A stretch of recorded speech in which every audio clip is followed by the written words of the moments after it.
Good morning sir. मैं संगीता। मैंने YouTube channel पे सक्सेना बंधु की बहुत सारी वीडियो देखी, साईं बाबा के बहुत सारी बातें सुनी उनसे साईं बाबा के बारे में।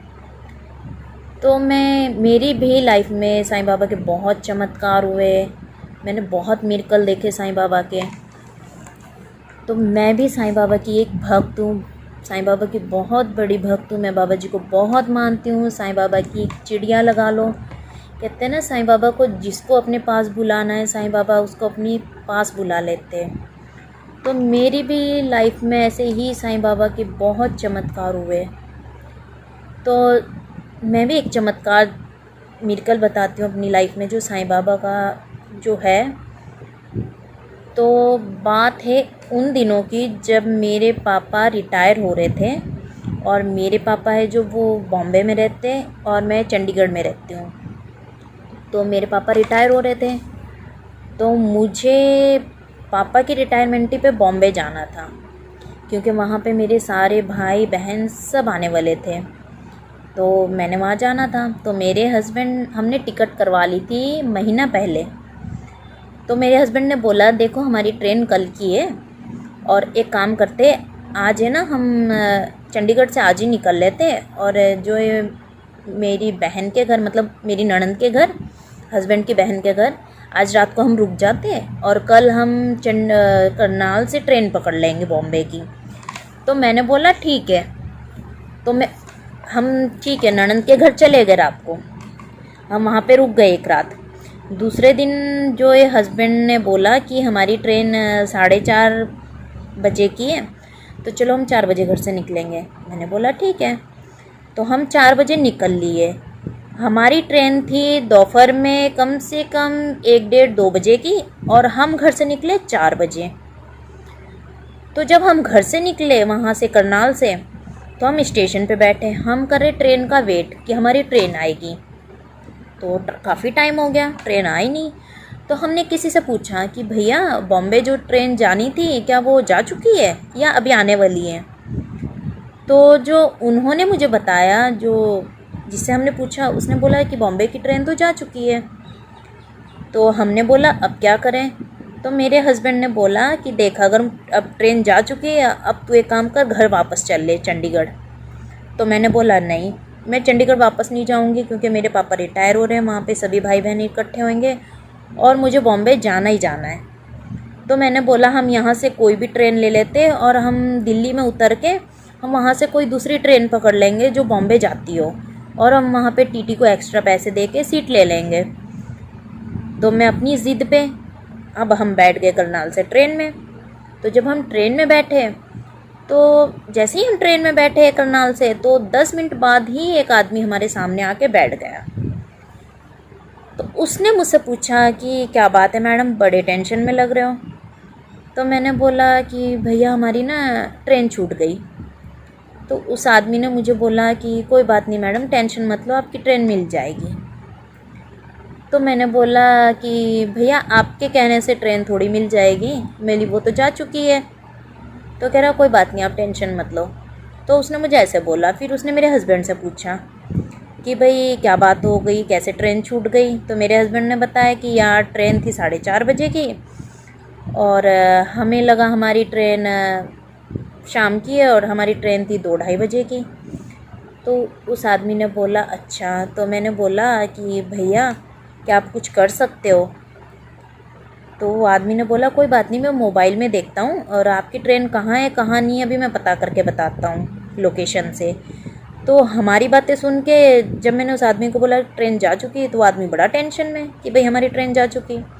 तो मैंने सोचा कि भाई हमारी टेंशन ये आदमी क्यों ले रहा है? वो भी बड़ा टेंशन में, वो मोबाइल में पूरे रास्ते हमारे साथ देखता रहा लोकेशन ट्रेन की, कहाँ है कहाँ नहीं है। वो बार बार हमें बताता रहा कि मैडम आपकी ट्रेन यहाँ पे है, यहाँ पहुँच चुकी है, यहाँ पे खड़ी है। तो मैंने बोला कि भाई मुझे हौसला आ गया कि भाई मेरे हस्बैंड तो टेंशन ले रहे नहीं हैं, और ये आदमी हमारी टेंशन ले रहा है कि भाई हमारी ट्रेन कहाँ है कहाँ नहीं है, वो पता कर करके हमें बता रहा है। उस समय मेरे पास मोबाइल नहीं था, तो इसीलिए मुझे इतना मतलब नहीं मैं देख पा रही थी कि हमारी ट्रेन कहाँ है। फिर उस आदमी ने बोला कि आप टेंशन मत लो, सब ठीक हो जाएगा। तो फिर उसने हमें बोला कि मैडम आप एक काम करो, आप लोग सब्जी मंडी उतर जाना। तो मैंने बोला कि भैया हमें ना सब्जी मंडी हमें नहीं पता कहाँ पे है। तो कह रहे सब्जी मंडी स्टेशन उतर जाओ, और वो दिल्ली से 1-1.5 घंटे पहले का रास्ता है, 1 घंटे पहले का, तो आप वहाँ उतर के मेट्रो ट्रेन पकड़ लो। तो हमने बोला हमें ना फर्स्ट टाइम करनाल से जो है चंडीगढ़ उधर जा रहे बॉम्बे, तो हमें इतना इसलिए आइडिया नहीं है। तो उसने बोला कोई बात नहीं। वो हमारे साथ सब्जी मंडी उतर गया। रात का टाइमिंग हो रहा था 6:45 7:15 ऐसे ही कुछ हो रहा था। तो उस सर्दियों का टाइम, अंधेरा हो गया था, और सब्जी मंडी स्टेशन पे उतरे जब हम, तो उसने सब्जी मंडी जब हम उतरे तो वो आदमी ने हमारा सारा सामान उठा लिया। जब हमारा सारा सामान उठा लिया तो वो आगे आगे भागने लग गया हमसे सामान उठा के। तो मैंने अपने हस्बैंड को बोला कि भई ये तो हमारा सारा सामान उठा के भाग लिया, आप फटाफट चलो इसके पीछे पीछे, कभी हमारा सामान उठा के भाग ना ले, चला ना जाए कहीं। तो हम फटाफट उसके पीछे पीछे। उसने बोला मैडम आप फटाफट आओ। उसने गया सब्जी मंडी मेट्रो स्टेशन पे, हमारी टिकट करवाई, हमारे साथ तुरंत मेट्रो में बैठ गया। अब हमें ये नहीं पता कि उस आदमी ने कहाँ जाना था कहाँ नहीं जाना था, बस वो हमारे साथ मेट्रो स्टेशन गया और मेट्रो में बैठ गया टिकट करवा के। फिर वो उतरा दिल्ली, हमारे साथ ही उतर गया मेट्रो से दिल्ली, मेट्रो ट्रेन से। तो उसने फिर सारा सामान उठा लिया। तो मैंने बोला कहीं दिल्ली स्टेशन पे आके ये हमारा सामान उठा के ना भाग ले, कभी ये दिल्ली का ही ना हो। तो मैंने फिर हस्बैंड को बोला कि फटाफट चलो इसके पीछे पीछे, ये तो सारा सामान उठा के फिर भाग लिया। तो फिर उसके बाद हम उसके पीछे पीछे। अब जब दिल्ली का पुल आया तो उस आदमी ने हमें दूर से बोला मैडम देखो आपकी ट्रेन वो खड़ी, बॉम्बे जाने वाली। तो हम तो इतने खुश, बच्चे बड़े खुश कि मम्मी हमारी ट्रेन मिल गई, मम्मी हमारी ट्रेन मिल गई। तो वो आदमी ने हमारा सारा सामान ट्रेन में रखा और हमें बोला कि ध्यान से जाना मैडम। तो मुझे इतनी खुशी हुई कि एक अनजान आदमी आके हमारे लिए इतना करके चला गया। उस इंसान ने हमारे लिए 4-5 घंटे अपने वेस्ट करे। वो कौन था, कहाँ से आया था, कहाँ जाना था, कुछ नहीं बताया उसने हमें। तो फिर मैंने सोचा कि अनजान आदमी इतना करके चला गया, उसने हमारा सामान तक उठाया। इतने 3 बैग थे, 2 कैरी बैग थे हमारे हाथ में, पानी का थर्मोस था, वो सारा उसने उठाया और अकेला इंसान फटाफट भाग लिया हमारा सामान लेके। तो मैंने बोला यार इस इंसान को तो थैंक यू तो बोलना ही चाहिए, इसने हमारी इतनी हेल्प करी जो आज के ज़माने में कोई नहीं करता। जब मैंने उसे थैंक यू बोलने के लिए विंडो से देखा कि भाई मैं उसको थैंक यू बोल देती हूँ, तो मैंने देखा वो आदमी मुझे कहीं नहीं दिखा विंडो से। मैंने सोचा कि वो आदमी गया कहाँ। और जब मुझे मेरे पापा के घर जाना था तो मुझे वहीं से शिरडी जाना था, तो मुझे कहीं ना कहीं लगा कहीं मेरे बाबा तो नहीं थे। और उस समय मैं सच बताऊँ मैं बिल्कुल बाबा जी को इतना नहीं मानती थी। तो कहीं ना कहीं शायद साईं बाबा ही उस आदमी का रूप लेके आए थे कि भाई हमारी ट्रेन ना छूटे, हम शिरडी पहुंच जाए, हम बाबा के दर्शन करें।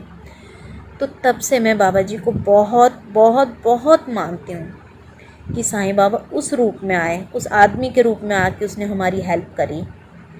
मैं बाबा जी को दिल से थैंक यू बोलती हूँ। बाबा दुनिया रूठ जाए पर आप कभी मत रूठना, आपसे ही तो मेरी दुनिया चलती है बाबा। आप हो तो सब कुछ हो, आप नहीं तो मेरा कुछ भी नहीं है। अब मैं अपने बाबा जी को इतना मानती हूँ, इतना मानती हूँ, इतना मानती हूँ। मैंने उनको अपने माँ बाप से भी पहले अपने बाबा जी का नाम लेती हूँ।